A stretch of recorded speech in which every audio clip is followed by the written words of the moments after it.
बोलो श्री सत्यनारायण भगवान की जय। सत्यनारायण भगवान की कथा। तीसरा अध्याय।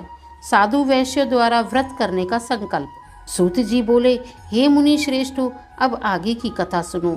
एक समय उल्कामुख नामक बुद्धिमान और जितेंद्रिय राजा था। वह नित्य मंदिर में जाता तथा द्विज जातियों को दान आदि से संतुष्ट करता था। वह अपनी रानी के साथ एक दिन भद्रशीला नदी के तट पर सत्यदेव का व्रत करता था कि उस समय वहां साधु नामक एक व्यापारी की नाव किनारे पर आकर लगी। वह वैश्य राजा को वहां देखकर श्रद्धापूर्वक उसके समीप पहुंचा। राजा को देखकर वह विनयी स्वर में पूछने लगा, हे राजन, आप भक्ति पूर्वक यह क्या अनुष्ठान करते हो?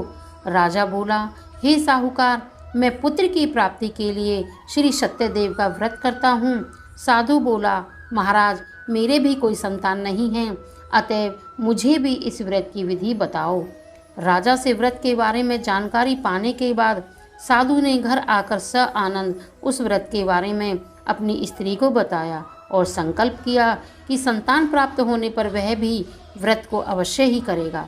सत्यदेव की कृपा से उसकी स्त्री लीलावती गर्भवती हुई और 10वें माह में एक कन्या को जन्म दिया, जिसका नाम कलावती रखा गया।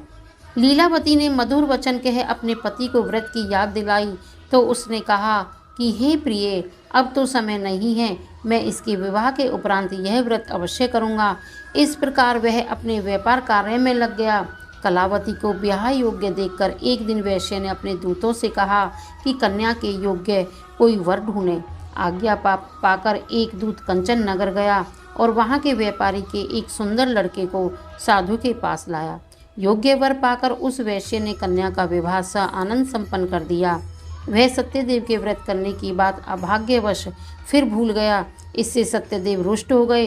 कुछ समय पीछे साधु अपने जमाता सहित व्यापार को चल दिया। समुद्र के किनारे रत्नसार नामक द्वीप में व्यापार करके वे जब चंद्रकेतु राजा के नगर में पहुँचे तो प्रतिज्ञा से भ्रष्ट वैश्य ने भगवान कुपित हो गए। एक दिन चोर राजा का धन चुराकर सिपाहियों के भय से वह सब धन उसी स्थान पर पटक कर छिप गए जहाँ की जमाता सहित वैश्य ठहरा हुआ था।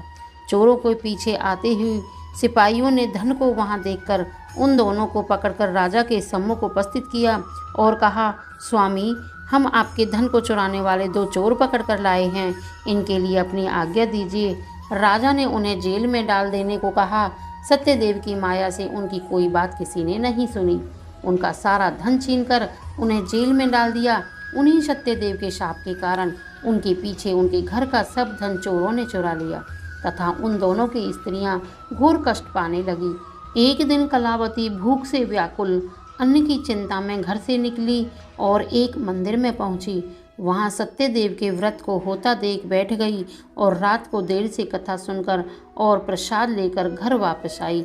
माँ ने देर से आने के लिए उसे डांटा तो कलावती बोली कि हे माँ, मैंने मंदिर में ब्राह्मणों को मनवांछित फल देने वाले व्रत को करते देखा है। पुत्री के वचन सुन उसकी माँ प्रसन्न हुई और सत्यदेव के व्रत को याद करके उसे संपन्न किया।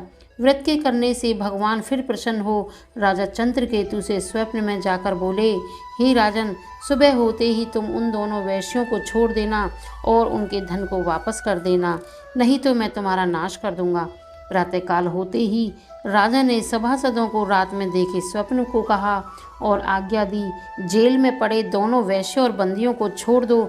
आज्ञा अनुसार उन्हें जेल से राजा के सामने उपस्थित किया गया। पहली बात को याद करके वे दोनों व्याकुल थे और कुछ बोले नहीं। राजा ने उनके बाल बनवा सनन आदि करा के सुंदर वस्त्र पहनने को दिलाए। फिर उनको दुगना धन वापस करते हुए कहा, तुमने देवगति से ही यह महादुख प्राप्त किया है, अब निर्भय हो तुम जाओ। राजा को प्रणाम कर वे दोनों आनंद से अपने घर चल दिए। इति श्री सत्यनारायण कथा तीसरा अध्याय समाप्त। बोलो श्री सत्यनारायण भगवान की जय।